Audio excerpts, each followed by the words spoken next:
Assalamu alaikum. Менин суроом мындай. 1 жашымда ата энем ажырашып кеткен. Кийин апам башка турмушка чыккан. Апам менин фамилиямды өгөй атамдын атына жаздырып койгон.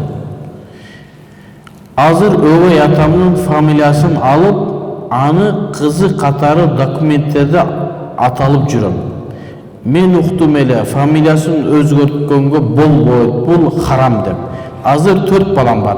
Бардык документтер ушул фамилияда балдарымдын күбөлүктөрү, диплом жана башка нерселер ошол атта. Кандай кылыш керек? Эгер өз атамдын фамилиясын алам десем, өгөй атамды таарынтып албаймынбы? Жооп күтөм, Аллах Таала разы болсун. Бул аялдан келген суроо экен, өтө терең, өтө маанилүү суроо. Бул дагы ушу элдердин арасында айтылып жүргөн сөз. Бирөөнүн фамилиясын алганга болбойт. Биз СССРдин негизинде мезгилинде аялдар күйөөсүнүн фамилиясын өткөн. Эмнеге анда өткөн? Билбейбиз. Шундай болгон. Эмнеге өткөн? Шундай болгон. Ал өткөндөн кийин ал баласы төрөсө күбөлүк алганда ошонун фамилиясы менен жазылган. Университетте окуса, ошол университеттеги диплом ошол фамилия менен жазылган. Андан кийин дагы магистратура, докторантурасы баары ошол менен жазылган. Эми аны кайра башка фамилияга өткөрүү чоң машакатты жаратат. Бизде ат-табанни деген маселе бар. Бирөөнүн баласын багып алып, ушул баланын атасы да менмин, апасы бул менин кемпирим, бунун башка атасы жок деп өзүнө бала кылып алган исламда мурда. Исламга чейин ат-табанни ушундай дурус болгон. Бир баланы багып аласың дагы, кимдин баласы десе паланчанын баласы, өзүнүн атасын айтпайт. Шарият ушуну тыйып салган.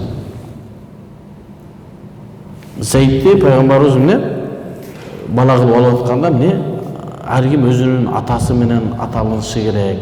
Бирөөгө бирөө ата деп айткан дурус эмес деп ушундай өкүм болгон дагы.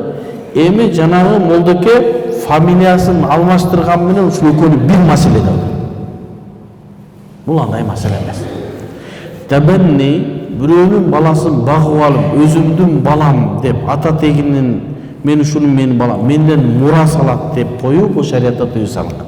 Себеби ар ким өзүнүн атасы менен кыяматта чакырылат деген. Ал эми эмне себептен ал дурус эмес? Себеби ал өлсө, тиги бала өлсө, атасы андан мурас ала турган болгон. Мурас качан алат? Баласы болгондо гана алат да. Эми атасы өлсө, бул мурас ала турган болот. Ата тек кимдики жазылат десе, бул адамдын санжырага бунун аты жазылат. Шарият ошону тыйып салган. Ал эми азыркы мезгилде аялдардын эркек күйөөсүнүн фамилиясын алып аткан буга тык окшошпойт. Бул жөн эле фамилиясы гана берилет. Муну кайнатасынын кызы деп эч ким айтпайт, келини деп эле айтат. Санжыра жазып атканда деле бизде мундуздардын санжырасы жазылды. Мен санжырамды окуп чыктым, жеңемдер биздин атабыздын кызы деп жазылган эмес.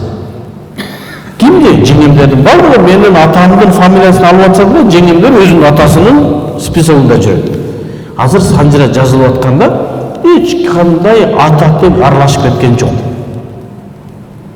Ошого фамилиянын коюлуп калгандыгы ушул бир мезгилде ушундай болду. Эми ага акча сарптап кайра алмаштыруу зарылчылык жок. Балки ал не харач, кыйынчылык болот. Элестетиңиз, ар бир документиңизге 10 миңден чуркап кыйын, Анын үчүн архивди өзгөртүшүңүз керек, пенсияңыздын маселесин өзгөртүшүңүз керек, кайсы колхозда иштегенсиз, ал колхозда иштеген жердеги жана трудовой книжка акыры жок. Биз эмне дейбиз азыр? Азыр аялдар ошо өзүнүн атасынын фамилиясынан болсун, эркектер. Мурдагылар өзгөртүшү милдеттүү эмес дейбиз. Арам дагы эмес.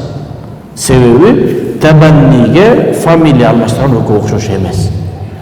Табанниде ушунун баласы bundan бул мурас алат дейт. Азыр бизге келиндерге мурас берилип атат, берилбейт.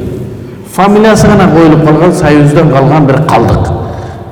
Эми аны кыйынчылык кылып анын документтерин баардыгын кайра өзгөртүү милдет эмес, арам дагы эмес, макруh дагы эмес.